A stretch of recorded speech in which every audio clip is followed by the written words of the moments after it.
What's next for a neighborhood under siege? We'll have to wait and see. Reporting live, Sadie Sinclair, Channel 7 News. This is San Francisco. There are a lot of ways into the work of Margaret Killjoy, including a couple of podcasts, one on how we're going to survive the end of the world, another on anarchist history. She also has a Substack with essays that I have personally found helpful. Lately, that has taken the form of pep talks to people on the left that I find particularly meaningful because I know that they're coming from an anarchist point of view and a trans point of view. Quick note to please excuse my inner tenderqueer as I gush a bit over Margaret, who is someone that I have had a parasocial one-way relationship with for some years. Margaret, thank you so much. As I was just making you hear me laid on thick about my being influenced by your podcasts. And one of my friends used to work at AK Press. I learned about like some of your writing through them. And yeah, just longtime fan, very stoked to have you here. I was going to ask you some other questions. A lot happened between now and the initial time that I reached out, like floods in North Carolina and an election. And in any case, we're here. And I wanted to start by asking you to describe what you do with Live Like the World is Dying and cool people who did cool stuff to strangers. These are your podcasts? I run two podcasts. Well, one of them I co-host. I co-host a podcast called Live Like the World is Dying. And that one I've been doing slightly longer. And I call it an individual and community preparedness podcast. You could also call it like a lefty or anarchist prepper podcast. But, you know, for us, both the individual and the community part of it are both key. And our whole thing is that we refuse to see that as a dichotomy. We're really into talking about how being individually prepared for disaster and crisis can help position you to be better and more useful to the people around you. And so with that podcast, we interview experts on topics, basically. And then once a month, we do a This Month in the Apocalypse roundup of the news. But we talk about people who keep chickens or make tourniquets or, it's such a wide spectrum of things. Home abortion care and organizing against fascism. And occasionally we talk about backpacks and other sort of classic prepper stuff with cool people who did cool stuff. It is a twice weekly podcast about history. And it specifically is our sort of informal tagline is that your weekly reminder that when there's bad things happening in the world, that people try and do good things too. And so it tries to, I look at different groups throughout history. I come from an anarchist background, so that's going to influence more of, especially some of the earlier episodes, but even still, I know a little bit more about that. But then I just try to look for individuals and groups throughout history that when confronted with terrible things, did amazing things. And sometimes those people like succeed and are victorious, and other times people die. And well, actually everyone dies. That's the cool thing about history is that you're going to die no matter what. So you can actually be really free in what you choose to do. And I really like making both these podcasts. The Cool People Did Cool Stuff one is my day job because I was advertisers. And so I write a lot because that one is one where I we use the podcast idiot style format where I research a topic and then bring on a guest and then talk to them about the topic. Yeah. And we'll talk about some of your writing later in the podcast. Coming from an anarchist background, one of the questions that I have for other anarchists who come onto the podcast usually is like, when did you come out as an anarchist? Because I do feel like there is still a thing where people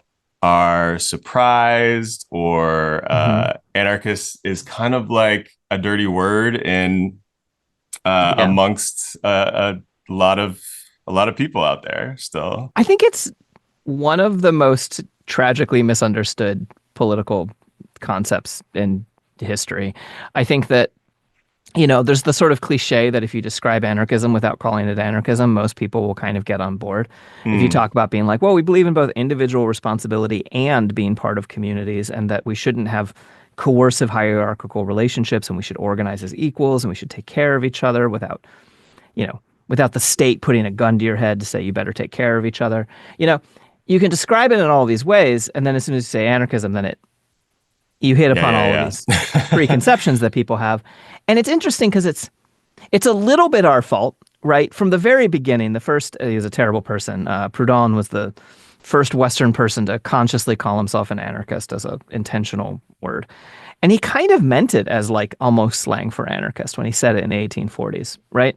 You know, so it was a confrontational word to have picked. At the end of the day, it's just, not just, I think it's an amazing thing. I think it transcends all things, not all things, but whatever. I like it a lot. But it is one of the earlier and more influential parts of the socialist movement in the Western world. And it just became eclipsed by authoritarian socialism, starting with the Russian Revolution of 1917. And at that point, you started having like communism as, you know, as another misunderstood word and ideology. But that one, the reason it's misunderstood is that the people who called themselves communists, the leaders of the people who called themselves communists in Russia didn't act very communistically. But anyway, sorry, it's kind of besides the point. But I also think that there's a value in calling ourselves anarchists because it helps break that for people. It's a little bit of an uphill battle. But I think it's actually a fairly useful word. And even the fact that it's kind of confrontational is sometimes useful. And there's anarchists who do so much, and most stuff that happens, anarchists usually aren't looking for clout, right? They're usually not trying to do things. We tend to help because we should help, not because we're trying to make anarchism have a better name, right? We tend to just be like, you know, oh, well, we need to help and we should do it in a decentralized way, in a non-hierarchical way. So we're just going to go help.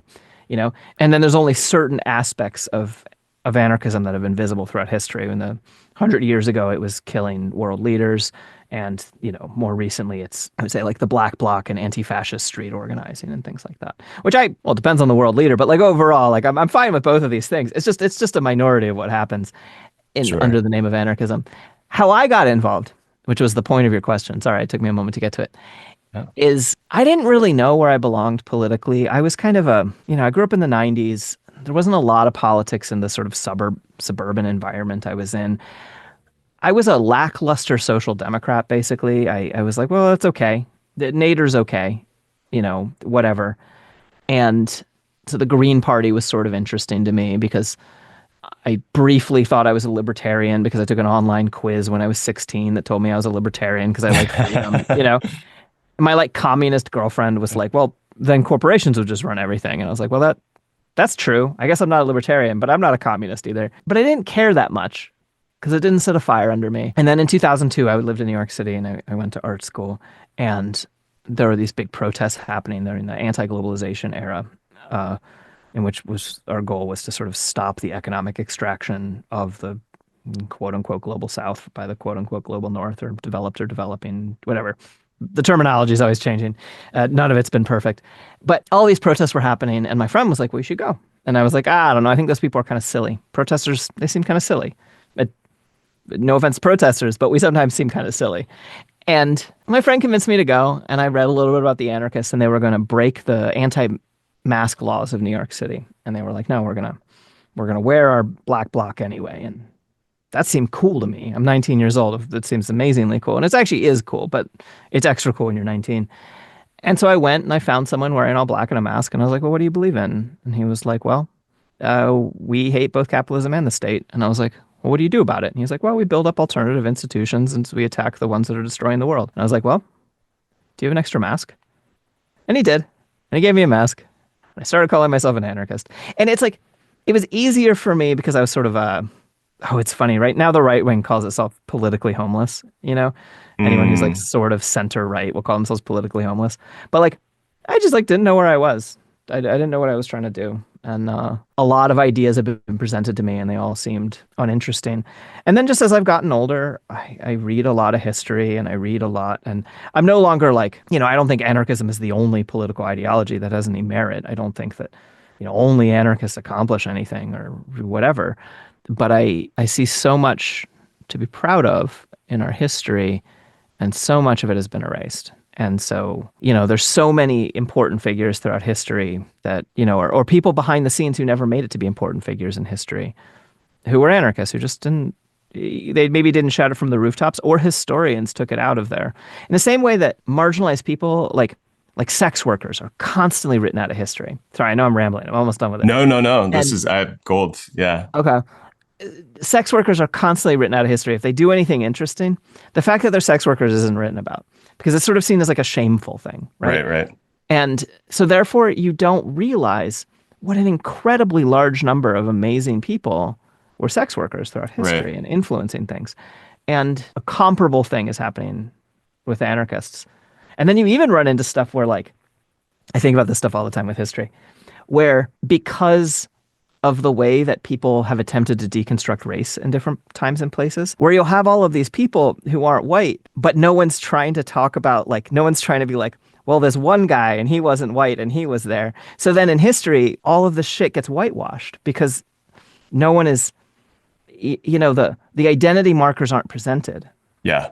And it's kind of a problem. Yeah. One which I feel like, yeah, your work does a lot to help repair because, yeah, in so many cases, I mean, I even used to do some of this like as like a writer for about 20 Mm-hmm. years, like when I was coming up and like I didn't get radicalized until much later. I Mm-hmm. started as like an Amnesty International nerd and like Okay. veganism was my cause and I guess because veganism still has kind of like a is still a dirty word. I think it was a little easier for me to come out as anarchist later on, Yeah. maybe. But yeah, to appease like maybe conservative editors or what I thought would be conservative audiences, like leaving out details, like you said, about identity was something that I was doing concertedly. And you're totally right. It's like it's a problem and it Yeah. makes people feel more alone and like they don't have examples of other cases where like they could see themselves fit into different types of politics, Yeah. different movements. I've studied writing fiction a fair amount, and a lot of the people who've done really good work in how to write effective fiction that is progressive or, works to counteract a lot of the problems that are presented by sort of white patriarchal writing norms or whatever. A lot of these people are, in particular, women of color who've done a lot of this work. And one of the things that comes up is this kind of counterintuitive thing where, because if I'm talking to a white person, I'm white for anyone who's only listening. If I'm talking to another white person and they start mentioning the race of the person that they're talking about, it's kind of sketchy, right? Like if you're talking to someone and they're like, I was walking down the street and this black guy came up to me. You're like, why are you telling me that part? Is that Right. relevant? If it's relevant, then it's useful. But otherwise, why are you talking about it? But with writing, you kind of run into the opposite problem where you shouldn't mark every identity of every character that you ever write about, right? But if you don't mark identities, everyone is able-bodied. Everyone will read what they expect that writer to have written, which Yeah. will like usually default to whiteness, or usually default to able-bodiedness, or usually default to heterosexuality, et cetera, et cetera, et cetera. It's messy. Yeah, no, it's an interesting thing, yeah, problem Yeah. to think about when you're approaching writing for sure. Yes. Sorry, that's completely unrelated to probably what we're talking about. I No, apologize. no. I mean, I am fascinated personally by it, and unfortunately, the audience of this podcast is gonna have to deal with what I tend to be more interested in, which is some of these details about the mediums that we've chosen to work Yeah. in. The kind of like the center to this episode of the podcast. I wanted to talk about a piece that you published on Substack. Your Substack is gold. People should definitely check it out. We'll link it in the show notes. And I mean, I feel like lately a lot of the pieces you've written have been kind of like pep talks for It's all true. of us, like going through what we're going through in the world. And you published a piece that was passed around quite a bit in November called "The Sky is Falling. We've Got This," just after Election Day. My favorite of all of the post-election think pieces that I saw. And you made a lot of the points that I think we just need to keep making over and over in, different and creative ways. But I feel like, yeah, you put them in a way that was very succinct. One of the points you made in the piece was that moderate reforms are won by making radical demands. And if you demand moderate reforms, you generally get, well, nothing. And yeah, I mean, I'm basically like, this Substack piece was so full of gold. People should just go and read the Substack piece. You can turn off the podcast now, go check it out. I almost wanted to have like a reading group for this piece alone. But could you could you elaborate on what you mean by these moderate reforms? They're not won by making just simply moderate demands. There's a quote, I think it's Frederick Douglass, power concedes nothing without a demand. And that doesn't mean like, oh, moderate demands, right? His point there is that you need to actually present power. Like you need to present a counter force in order to get someone to sit down and talk to you.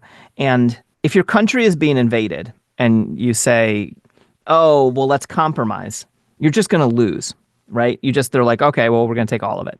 And you're like, oh, that's not the compromise I was hoping for. And they're like, okay, we'll take 75% of it. And you're like, oh, that's great, right? Whereas if you fight them to a standstill, then you can have a bargaining. You can actually sit down at the table.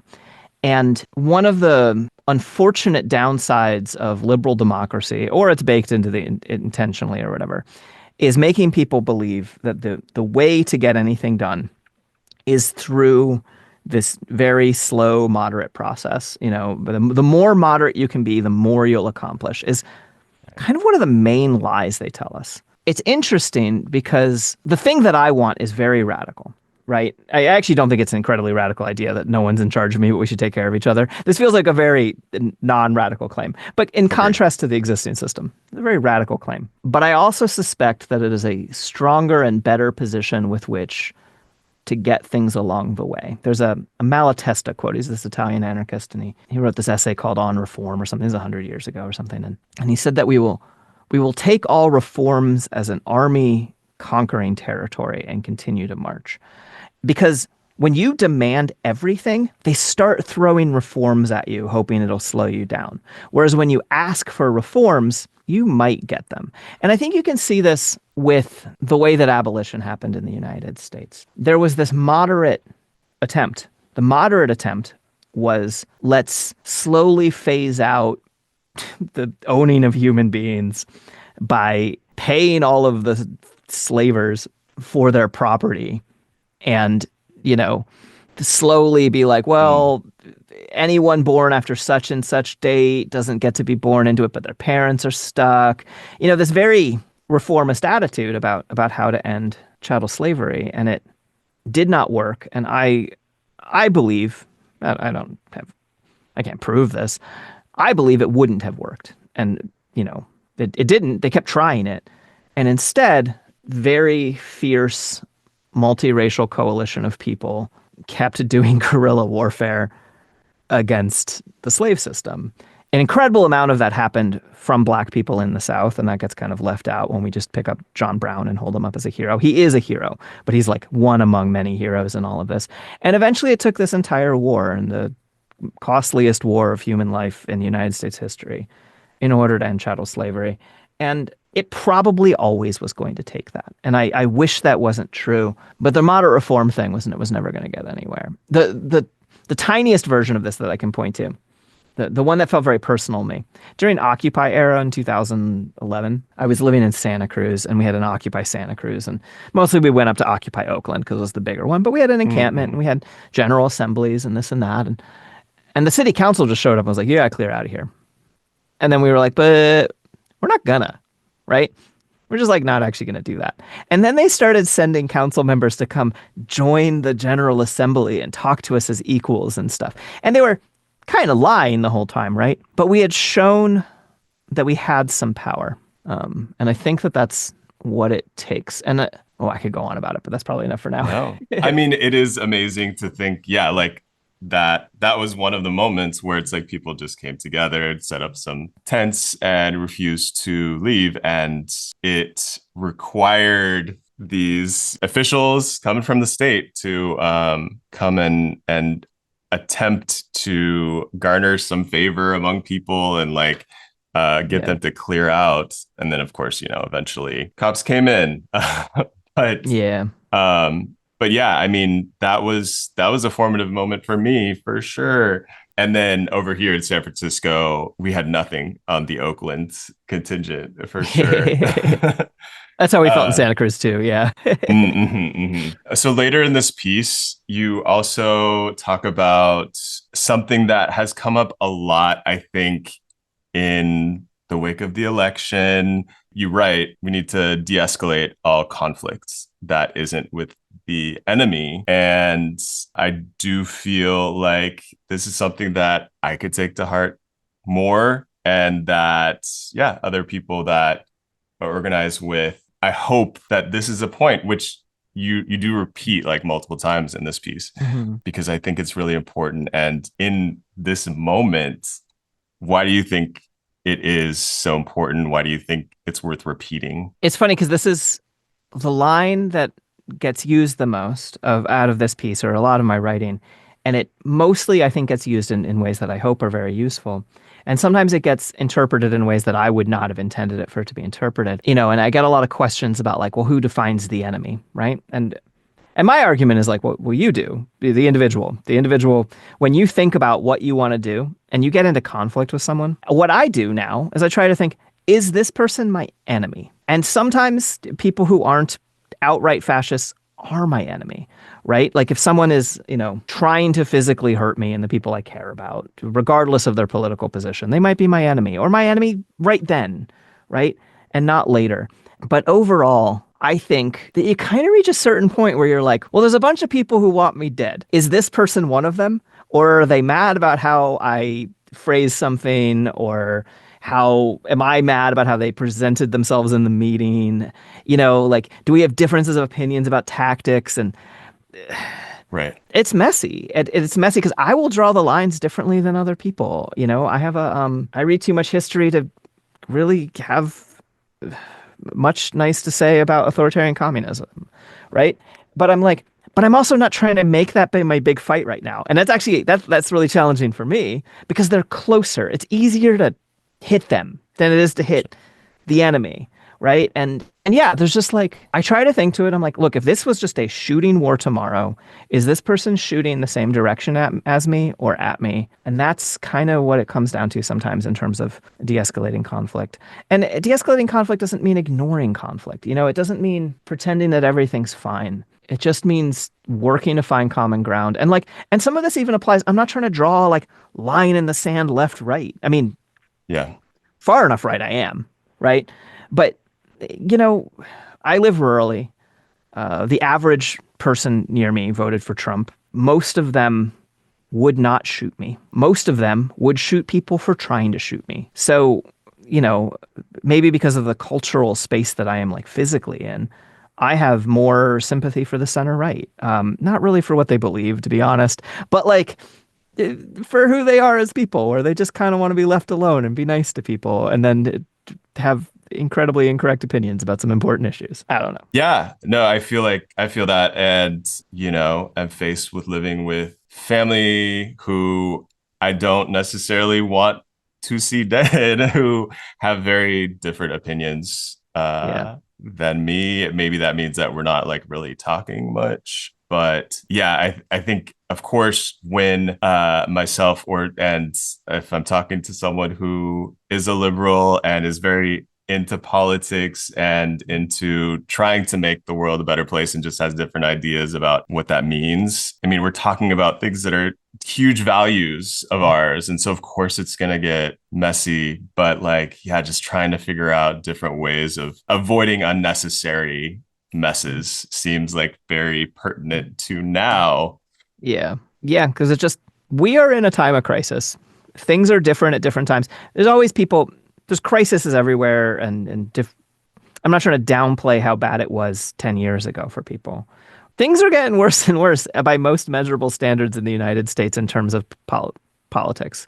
And as we enter times of crisis, I'm so much less interested in arguing about what the difference between mutual aid and charity is. And I'm so much more interested in supporting everyone who goes down to the border to do border relief work, whether they do it because because God told them to, or Peter Kropotkin's mutual aid told them to, or whatever, you know? Yeah.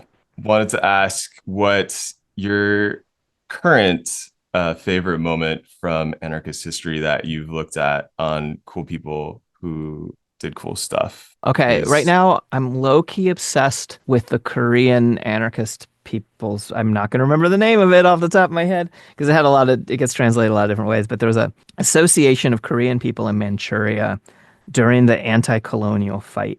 And the way that anarchism was messily mixed up with nationalism, but an anti-colonial nationalism, which just is fundamentally a different thing than colonial national, than imperial. Ireland's allowed to be nationalist sometimes, and England isn't. Mm, And so people fighting against colonialism are going to often use nationalism, which is a complicated subject. But the way that anarchism interacted with the revolutionary movement, and then ended up being this like couple million people project where they were just kind of, well, how do we live? We've created this alternative society away from Japanese control. How should we do this?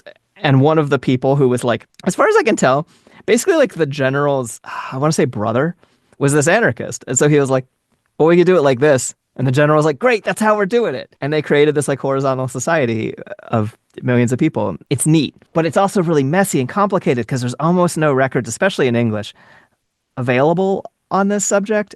And so there's kind of an argument about like, even did this actually happen?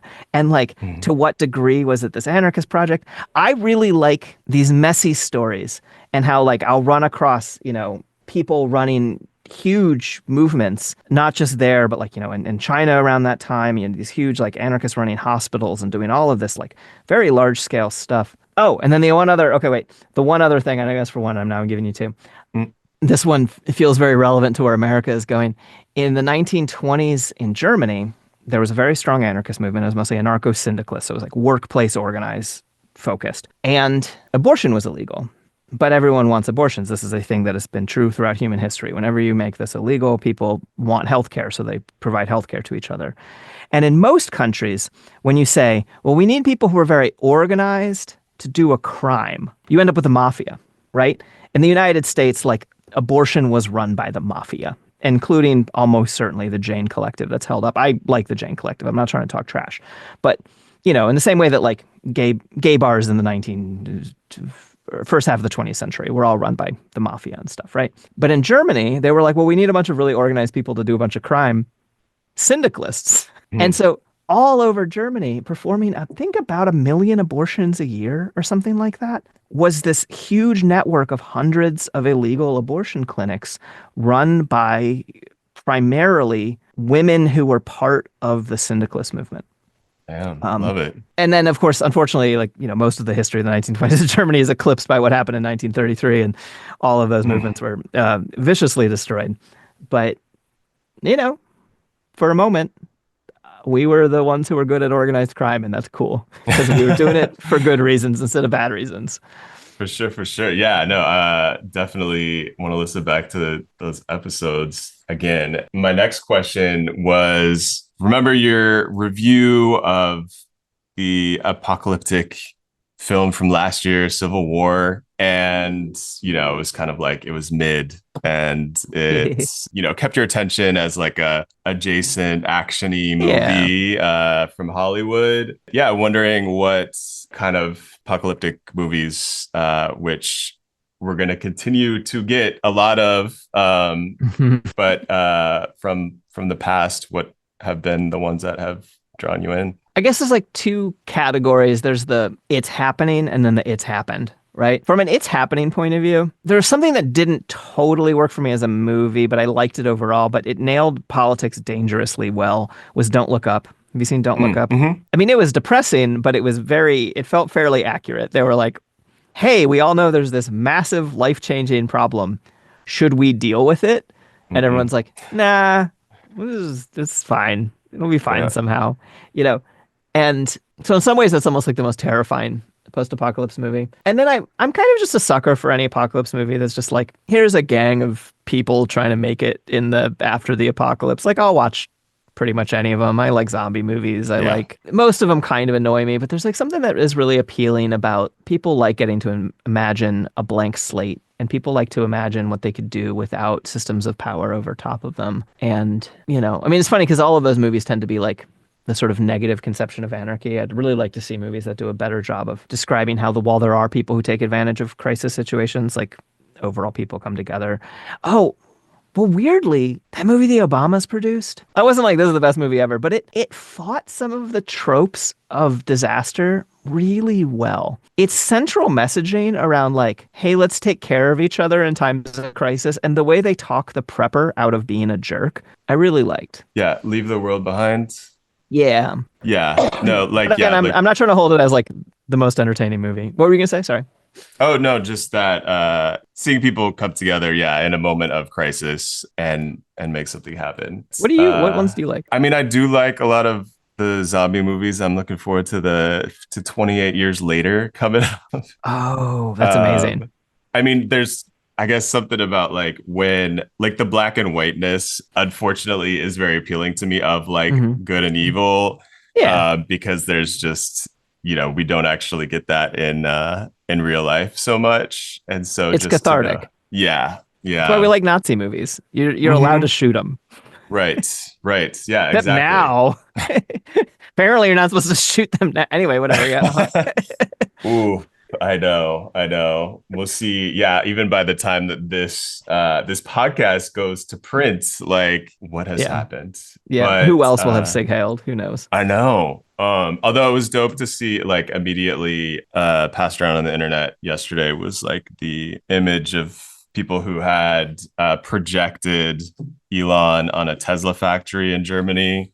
Oh yeah, they said hail. Yeah. Next question I had was about The Sapling Cage, first of 3 books in a planned trilogy, and your first YA novel, young adult novel. Wondering what you love about fantasy books, and why do you think so many anarchists also happen to be fantasy readers, D&D players, comic book, manga readers? It's funny is because 20 or 30 years ago, it only would have been sort of the case and people would have kind of hidden it a little bit. They would have been a little like, no, I only do super serious things all the time, always serious,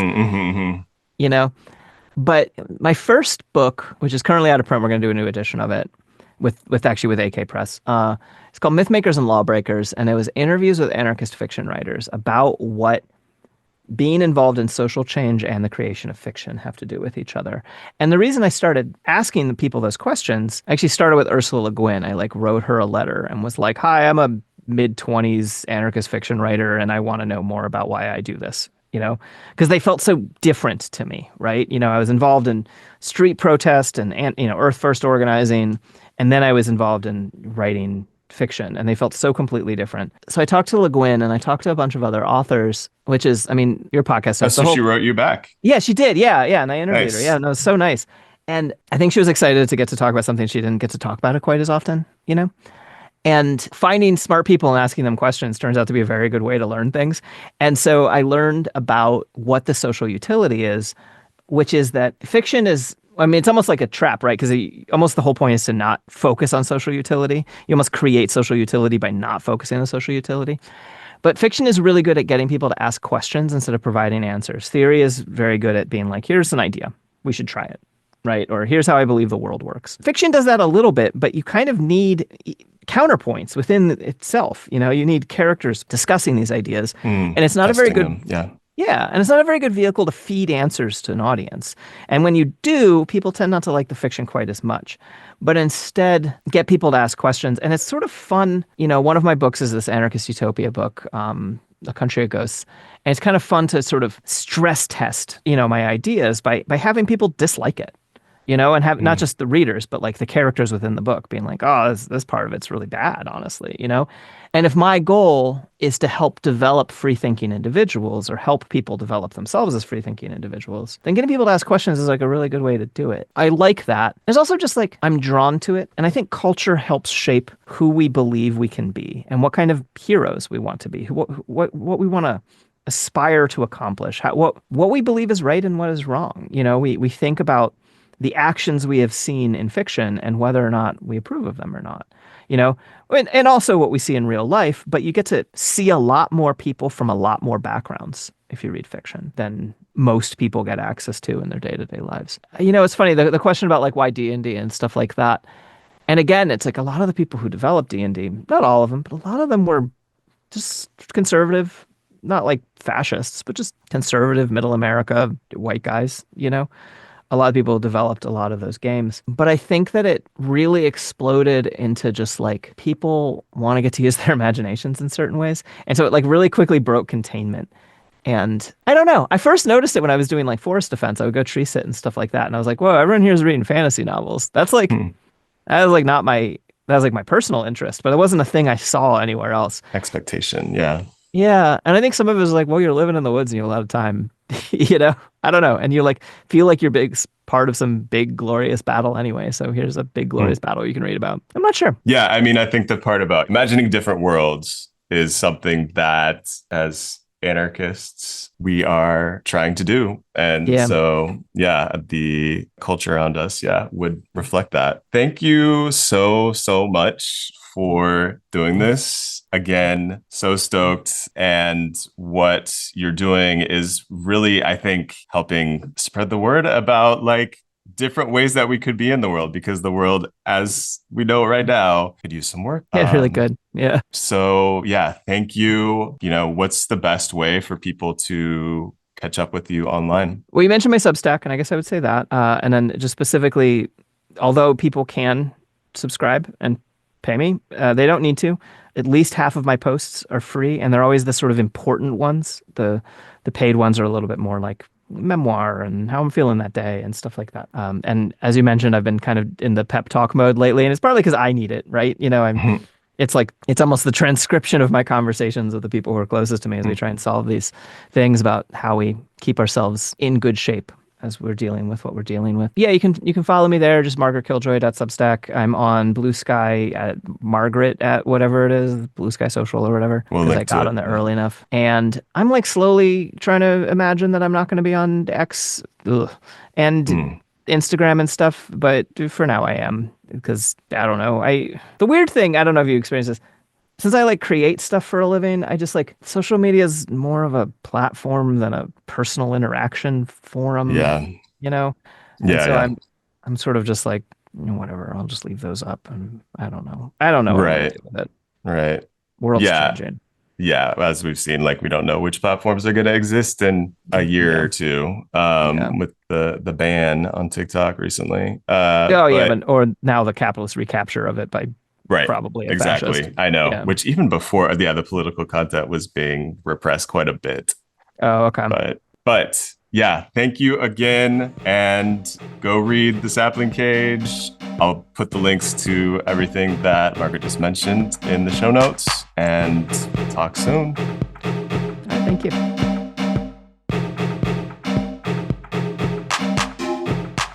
Thank you for listening to Sad Francisco. I am Toshio Meronek, and my co-producer is Tofu Estolas. Patreon.com/Sad Francisco is where you can find our past episodes and transcripts, and it's also where you can help us out with a donation. And if you do, it comes with some benefits like getting the episodes a few days early, and our gratitude for allowing us to keep making this podcast, which we love to do. See you next time in Sad Francisco.